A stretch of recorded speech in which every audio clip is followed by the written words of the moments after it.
Funny enough, instead of France, the first fascist movement started in Italy. And the leader of this fascist movement was a man called Mussolini, Benito Mussolini.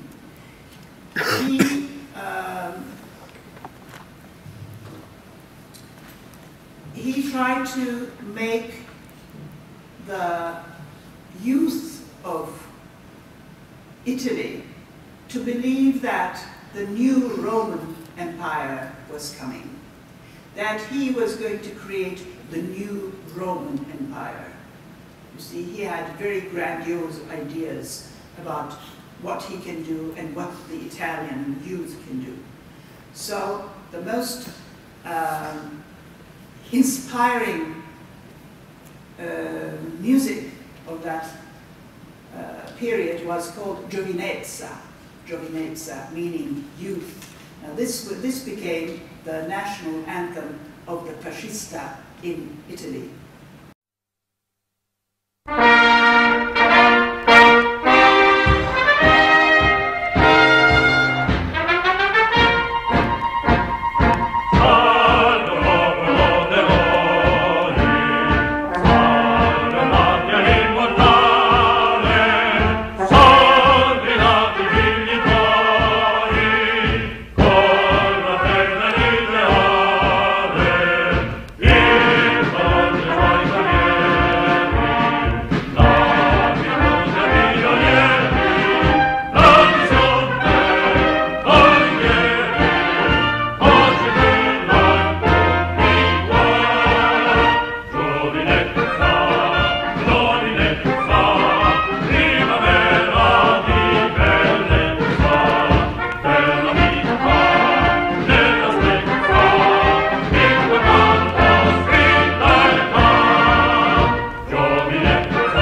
party, and the leader of this fascist party, Mussolini, was very militaristic, very nationalistic, and they had their own very strict politics, which paved the way which paved the way to Adolf Hitler's Nazi party in Germany. Hitler was quite influenced by Benito Mussolini. The Nazi party, National Socialist Workers' Party, the name was very anachronistic in a way. And you would think that with a name like that, Nazi party might be a socialist party, but it was quite the contrary, quite the opposite. National Socialist Worker Party. It wasn't socialist at all. In 1933, Nazi party won the elections in Germany.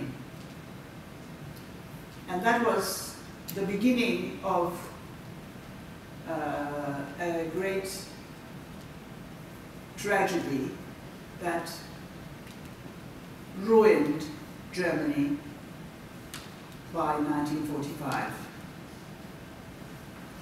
But then, of course, a miracle happened and Germany unruined itself. But it was, millions of Germans and millions of Europeans and millions of women and children and old people and soldiers died during the Second World War because of this Adolf Hitler and his ideas and his Nazi party. But in the beginning, almost all of the German nation was behind Adolf Hitler. They just adored him, they worshipped him, they loved him, because they needed a leader like that to follow. Because he made roads, he made cars, you know, Adolf Hitler and his Nazi party created the Autobahn, you know, and they created the Volkswagen, you know, the car for the workers. And he was feeding the starving masses of Germany, because during the 1929 economic crush, the German mark at the time became just nothing. You could buy anything with 1 mark. You couldn't buy anything with 1,000 marks. You could only buy a piece of bread by 10,000 marks. You know, it was really terrible. So the whole German nation was behind Adolf Hitler, and music played marches, mostly, you know, military marches, patriotic marches, nationalistic marches, fascistic marches played a great deal of role in his political achievement. Now, Horst Wessel Lied was an old, it was an old melody, but it became the national, almost the national anthem of the Nazi party.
were great choreographers.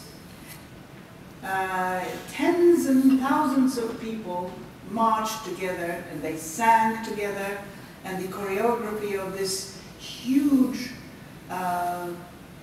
mass of young people, soldiers and I don't know, the people itself was so flabbergasting, so influential for Germans. When I look at your faces, you just don't seem to be impressed at all.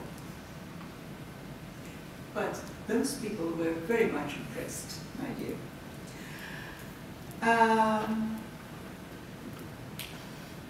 And this mass organization actually was the success of the political parties before the Second World War.